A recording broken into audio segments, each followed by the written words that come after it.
वर्ण जाति कैसे समाप्त हो?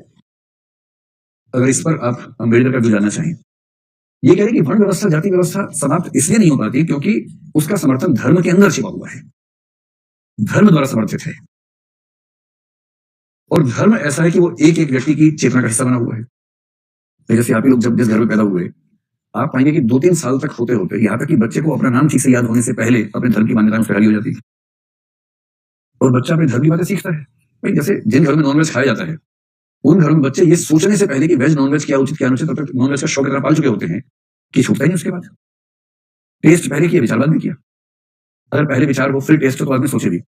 अगर पहले टेस्ट की आदत लग गई है, उसके बाद विचार का प्रश्न बना, यही धर्म में होता है। हम धर्म का टेस्ट पहले करते हैं, विचार बाद में करते हैं। इसलिए ओशो ने बड़ी अच्छी बात कही कि इस देश में विधायक चुनने की उम्र 21 साल है और धर्म चुनने की उम्र 21 मिनट भी नहीं है। जबकि धर्म चुनना विधायक चुनने से ज्यादा मुश्किल काम है। धर्म आपको बाई डिफॉल्ट मिलेगा, विधायक आप चुनेंगे। क्या बात है। जाति आप नहीं चुनेंगे, धर्म आप नहीं चुनेंगे, राष्ट्रीयता आप नहीं चुनेंगे, आप क्या चुनेंगे? विधायक। यानी जीवन के असली मुद्दों पर आपसे कोई नहीं पूछेगा कि आपके लिए क्या ठीक है। और वाहिया टाइप के जो मुद्दे हैं उन पर आपसे पूछेंगे हर 5 साल में, आओ फिर बताओ कौन विधायक चाहिए आपको। तो ये तो हो सके।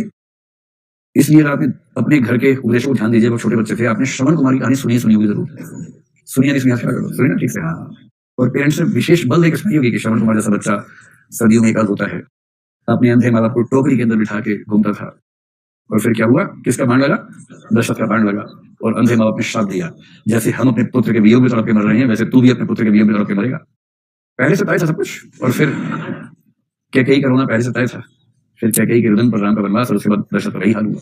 ये सब सुन के बच्चों को तो पेरेंट्स का ध्यान रखना, वरना हमारा ध्यान को नहीं रखेगा बाद में। ध्यान रखना जरूरी है। ऐसी कुछ कहानी और भी सुनी होगी। शबरी की कहानी सुनी होगी। शबरी बेर टेस्ट कर रही थी कि कड़वा तो नहीं है, जहरीला तो नहीं है, फिर राम को खिला रही थी। इसमें निहित है कि एक महिला टेस्ट करने के लिए, ठीक है, मतलब टेस्ट करेगी, चेक करेगी जहर वहर तो नहीं है, उसके बाद भगवान राम को खिलाएगी।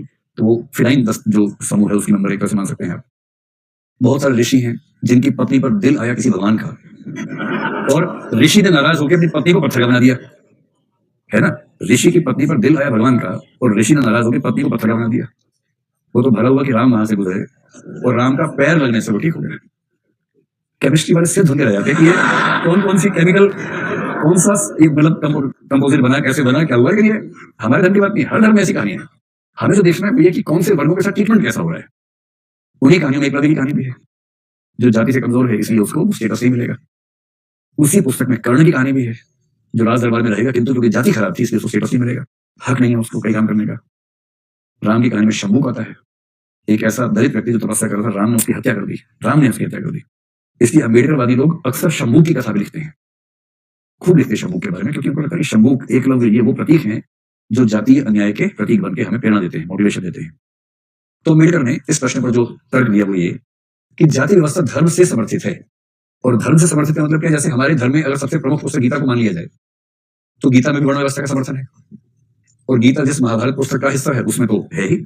उसी महाभारत में हमारे पास कर्ण की कहानी भी तो है ही। और इसलिए हिंदू धर्म का व्यक्ति, क्योंकि वो धर्म से गहराई से जुड़ा है और धार्मिक उपदेशों में जाति व्यवस्था निहित है, इसलिए जब तक धर्म में सुधार ना हो तब तक जाति व्यवस्था को हमारे समाज से दूर किया ही नहीं जा सकता। और इसलिए अम्बेडकर ने कहा कि अगर आप चाहते हैं कि जाति व्यवस्था ठीक हो तो इसके लिए व्यापक धर्म सुधार की जरूरत है।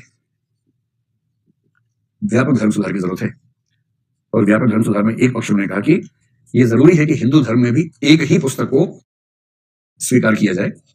और वो पुस्तक कैसे बने? सभी धर्म ग्रंथों को मिलाकर पुस्तक बनाई जाए और इस बात को सुनिश्चित किया जाए कि उस पुस्तक में किसी प्रकार के भेदभाव की गुंजाइश ना हो। एक ऐसी पुस्तक जिसको सब हिंदू लोग माने और उस पुस्तक में ध्यान दें कि किसी भी समुदाय के साथ भेदभाव वाली बात ना हो। और फिर बाकी तथाकथित पुस्तकों को स्वीकार करना अपराध घोषित किया जाए, क्राइम।